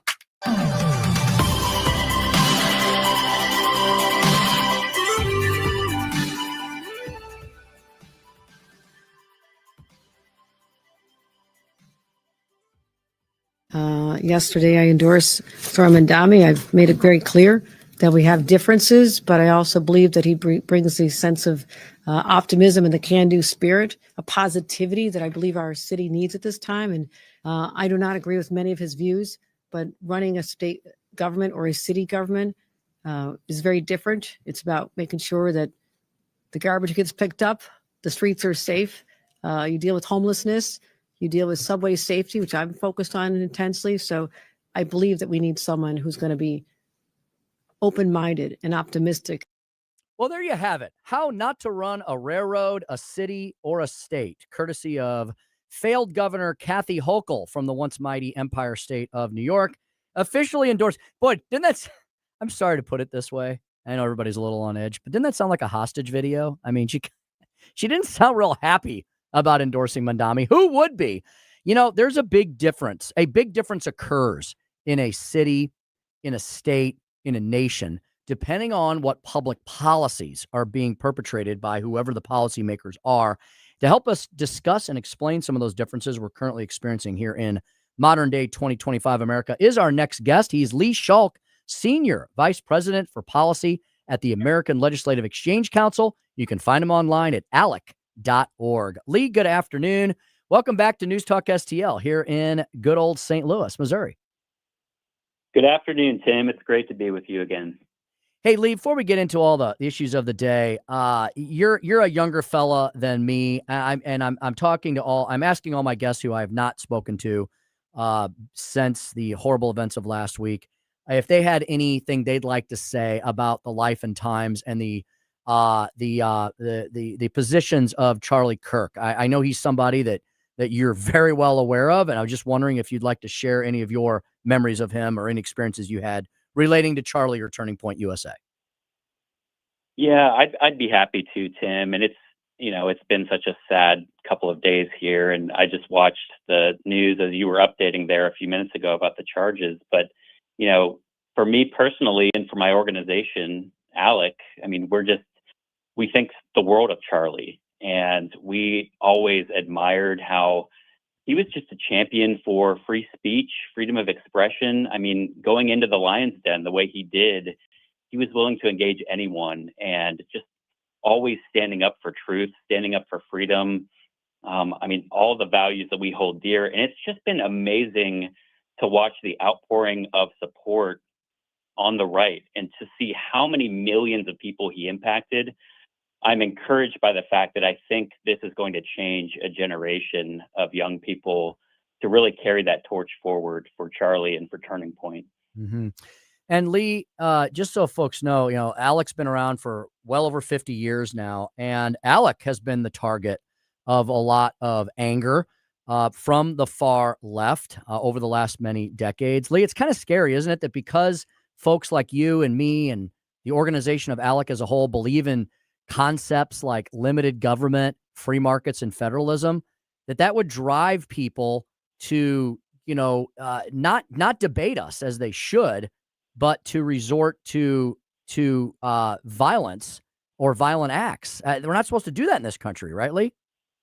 No, and you're right. I mean, Alec, over the years, we've been around since 1973. We've been subject to a lot of vitriol and hate from the left. And sadly, this is nothing new. But you're exactly right, Tim. These are the values, these are the principles that make our country great. And we've got to continue to be bold with these ideas because we are on the right side when it comes to all of these free market ideas, these conservative principles, these founding principles. That's what makes our country great. Thanks for those words. Wise words indeed. Lee, the one big beautiful bill, I have learned over the last few weeks that there is a lot in the one big beautiful bill that the states can positively implement to take matters back into their own hands, like you and I and others at ALEC have been preaching for decades. You all at ALEC are, I'm sure, still sorting through this and how it's applicable to the states, but there's some real opportunities here for us that the Trump administration has provided to our 50 laboratories of democracy, isn't there? Absolutely, Tim. I think there are some things that people are still learning about. They may not have caught on right away. We had a really good conversation recently with Erica Donalds from the America First Policy Institute, and she was talking about some of the school choice provisions in the bill and the opportunity for funding across the states just to help parents choose the best options for their kids. So I think there's some great provisions in the OBBB as it relates to education. I think there are going to be opportunities for states to conform to some of the federal, state, and local tax changes. And so, like I said at the time when this was going through, and there was such an incredible amplification from state leaders. We saw at ALEC over 600 legislators signed on to a letter to support the One Big Beautiful Bill.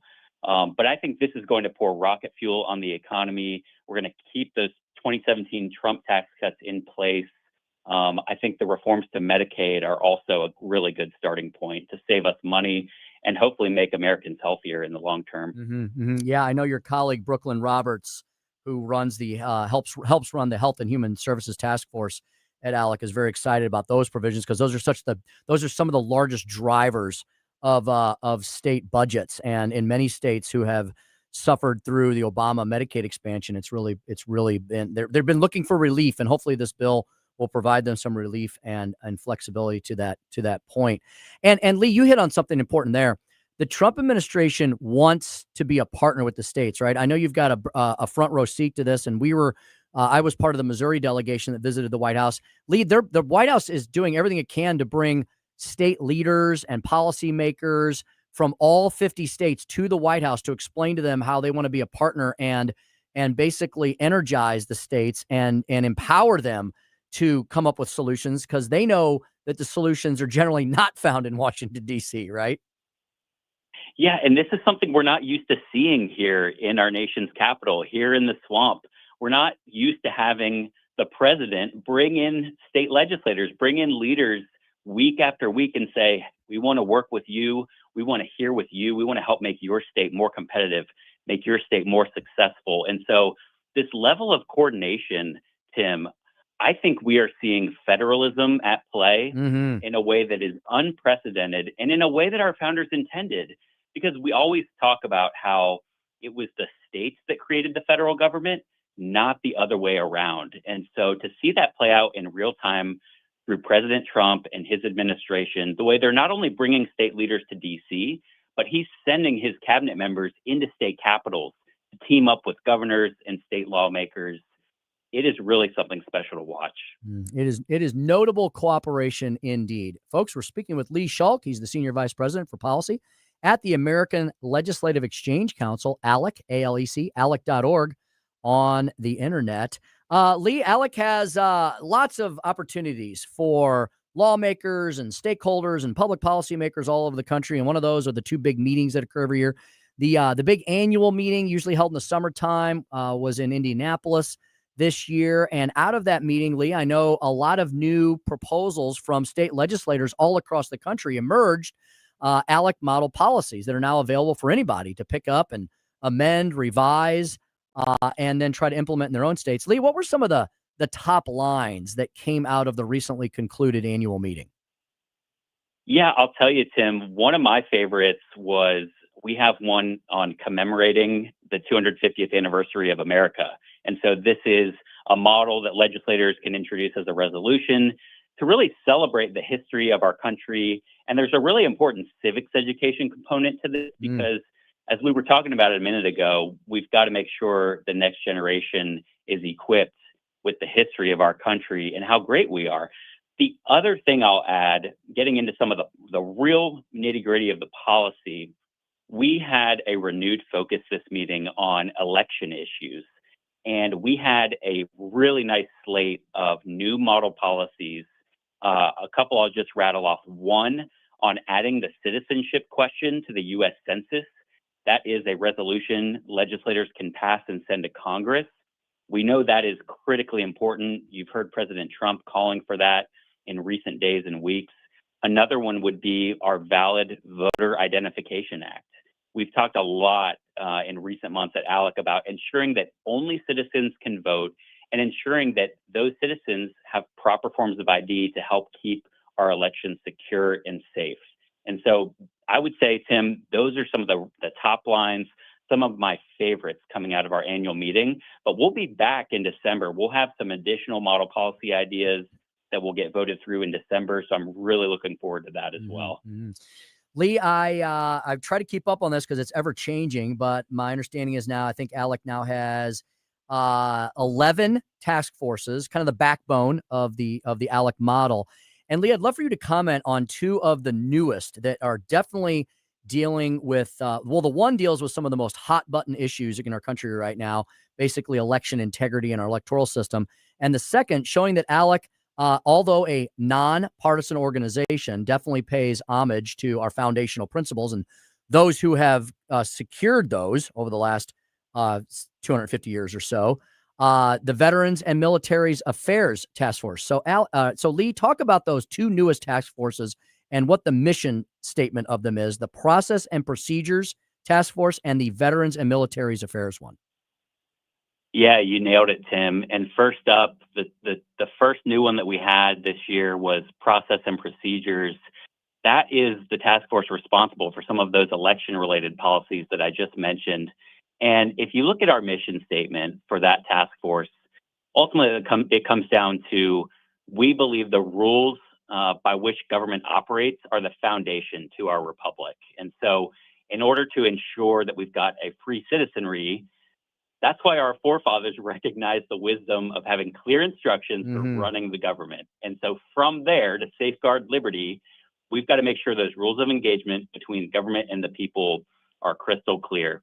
And so that carries on to a lot of those really strong election policies and protecting these institutions that really allow our country to operate and thrive.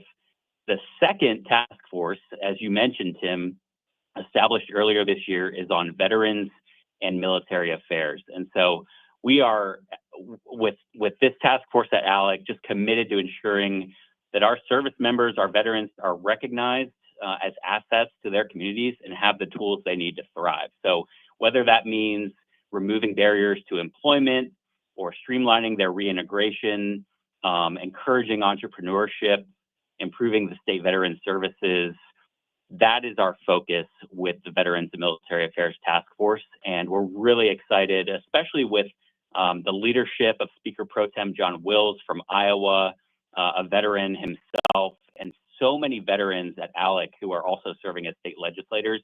It's going to be really exciting to watch what they come up with. Yeah, it's such great stuff. ALEC has something for everyone. Like I said, 11 task forces, and that just is that's the foundation, and there's so much other that goes with ALEC. Everything's available online, by the way, folks, alec.org. You can look about what ALEC is all about. You can check out the upcoming meetings, publications.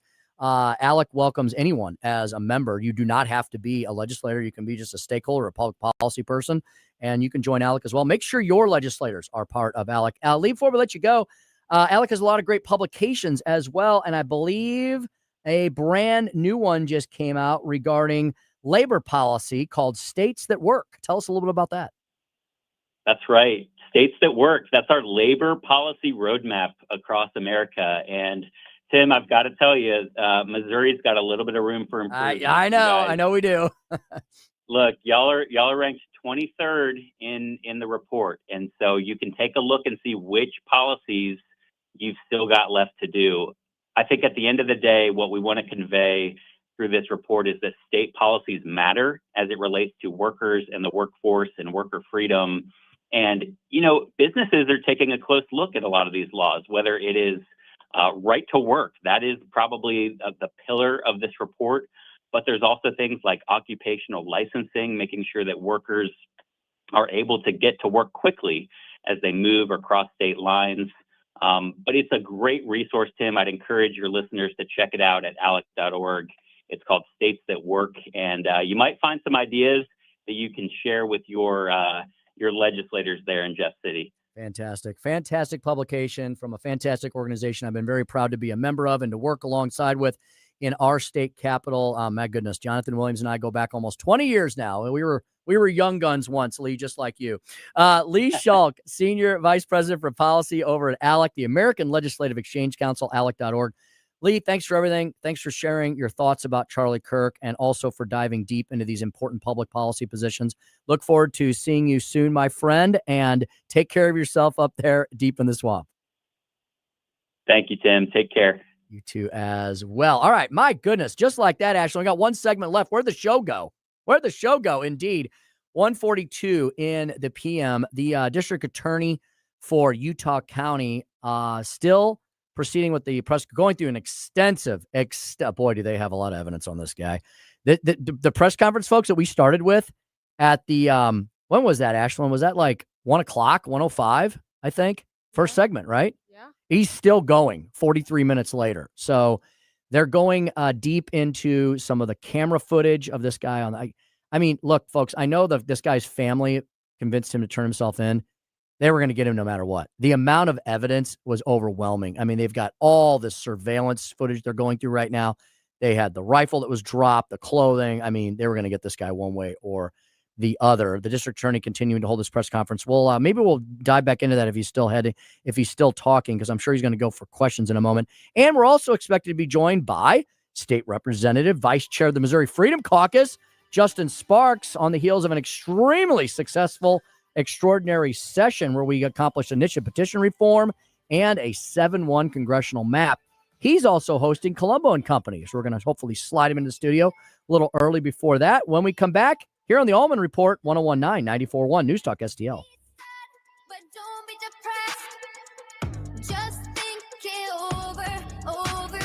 For podcast articles and more, find us on newstalkstl.com. Hey, it's Vic Porcelli here with our great friend Chris Cooper from Serenity Wealth Management. Hi, Chris.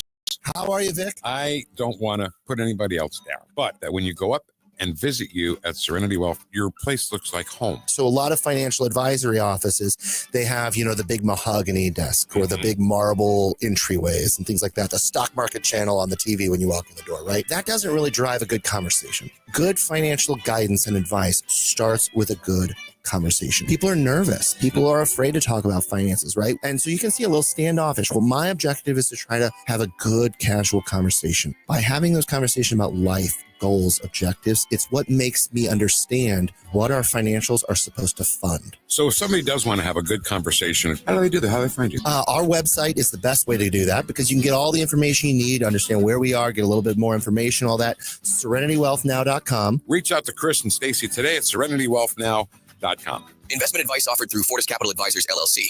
Rhino Shield is engineered to outlast paint, formulated to outsmart the elements. Rain or shine, sleet or snow, mold or mildew. Our home exterior coatings intelligently designed to stand up to Mother Nature. Call 877-25-RHINO or 877-25rhino.com. Join us for the annual St. Louis County Lincoln Reagan Day Dinner on Saturday, September 27th at the River City Casino Hotel Ballroom. Hear from top Missouri state and federal officials, plus special guest federal IRS agent Joseph Ziegler, who played a key role in the Hunter Biden investigation. Enjoy dinner, networking, and a silent auction. For tickets, call Renee Artman at 314-398-6667 or email reneeartman1530@gmail.com. Hi, my name is AJ. I'm the owner of Show Me State Pressure and Soft Washing. Sometimes a beautiful home just needs a wash. Me and my team will bring your home or business back to looking new. We specialize in house washing, roof cleaning, concrete cleaning, deck and fence cleaning, gutters, windows, and so much more. Oil and rust stains happen, and we can take care of it. We're fully licensed, insured, and bonded. You can find us on Facebook, Instagram, Google, or you can call or text us at 636-849-0637, 636-849-0637, or check us out at showmestatewashing.com. Chris Arps here, and after Becky and I leave church on Sunday, we head down the street to Capriotti's to grab a classic meatball sub. And of course, for dessert, I get a giant chocolate chip cookie. I love Capriotti's, and you will too. On Manchester at McKnight in Rock Hill. Tim Jones and Chris Arps in the afternoon. The St. Louis County Council is at an impasse on what to do about its outdated building. David Stokes of Show Me will let us know if it will become a Spirit Halloween store by October. Tim Jones and Chris Arps. Weekdays at 4 on News Talk STL.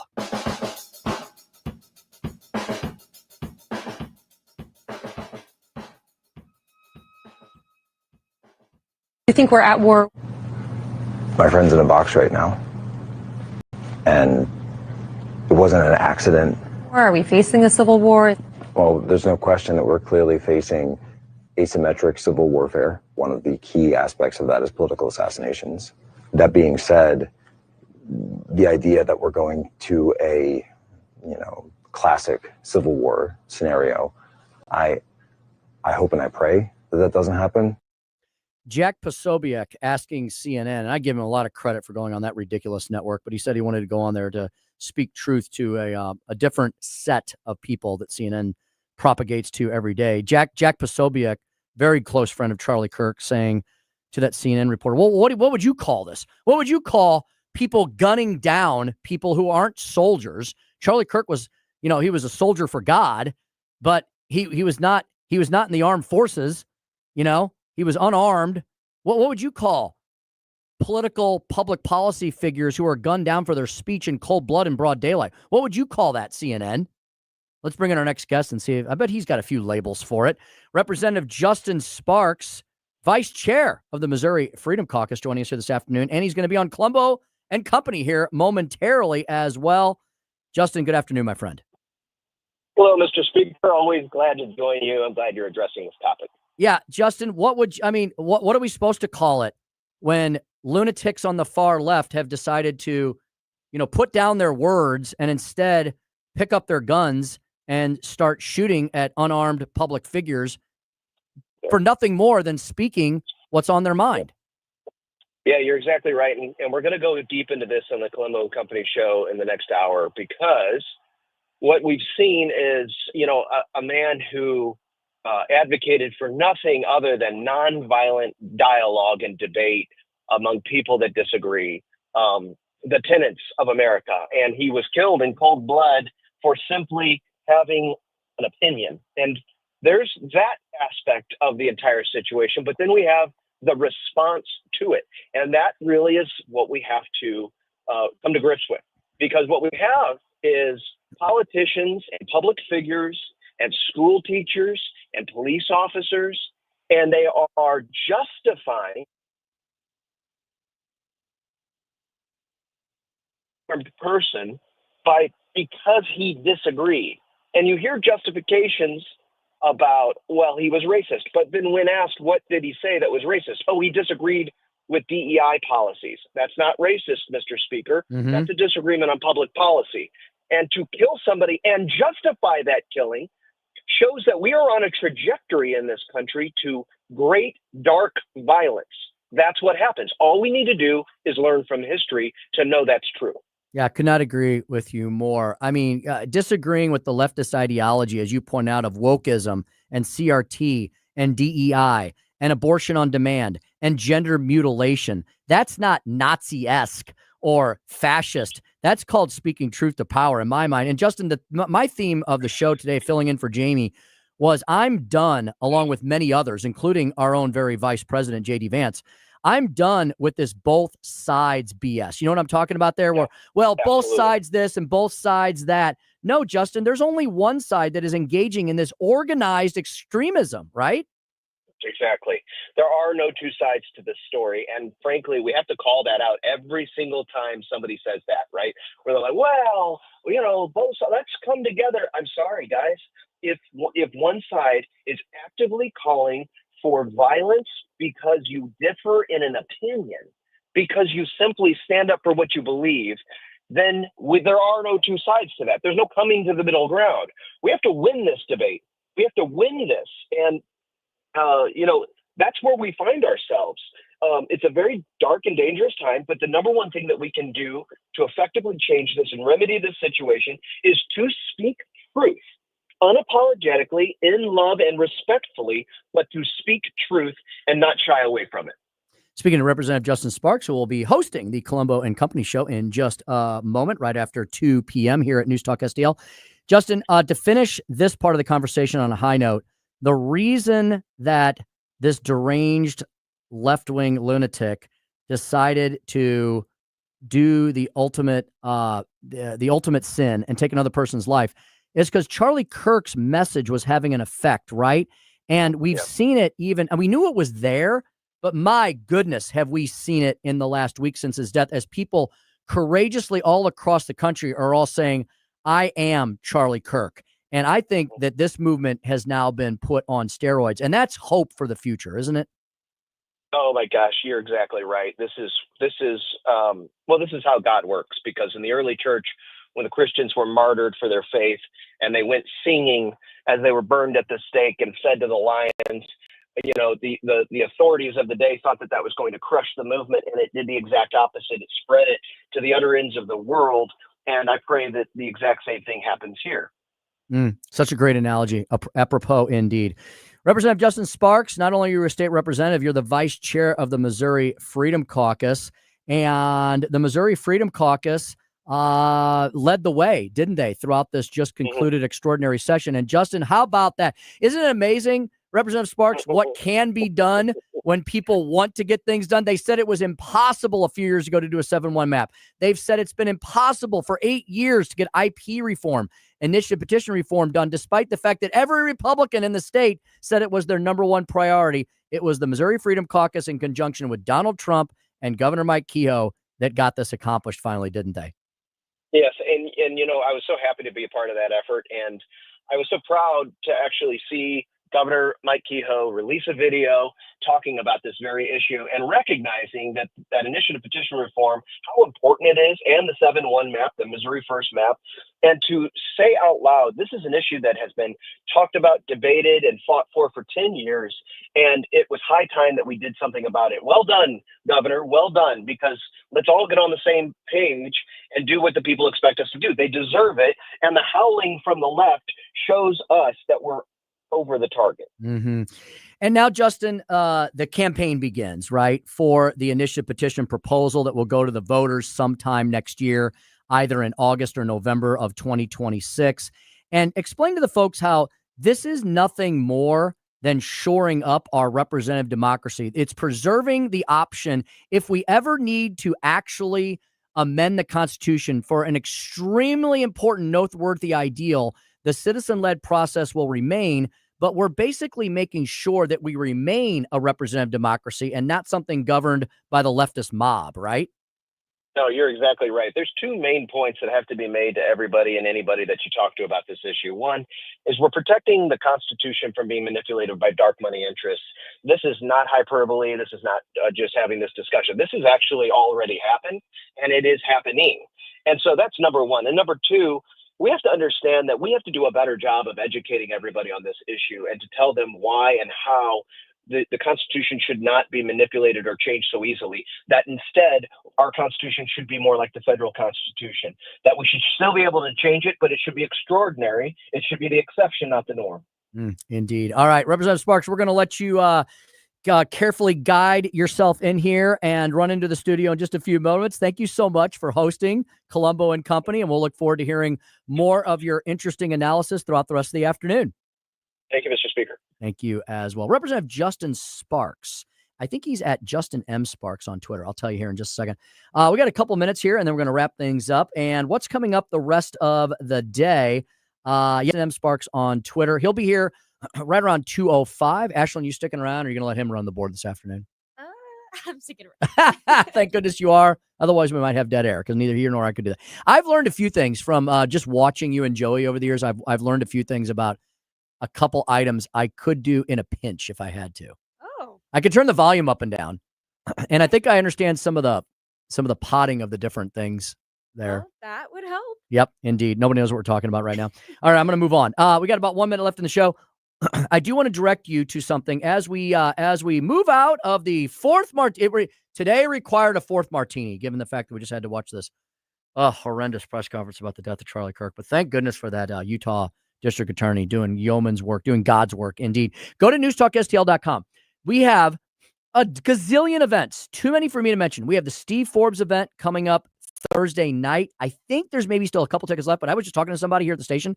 Over 800 tickets already spoken for. The Schneider Center holds about 1,000 or so. So basically we're in the upper bowl now, but grab a ticket, get there early. Tickets are free, but you have to sign up at newstalkstl.com. We got Ethan's car on there. We've got Vic for Vets information. We got the Nick Schroer State Senate campaign kickoff. I'm going to be at that. We're all kind of dividing and conquering this week. That's on Thursday. We've got a bunch of other events coming up in October and November. There's always something going on at News Talk STL and all over the community, which we all are. Be not afraid, my friends.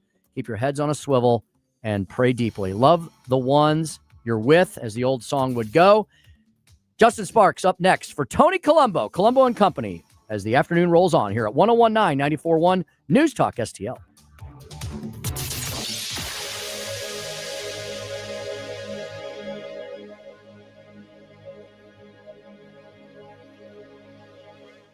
Success. It's discipline. It's teamwork. It's the drive and passion inside of us that comes before all recognition. It's the best in each of us, made better by the best in all of us. Whatever success looks like to you, Stiefel is invested in yours. That's why Stiefel is one of the fastest growing global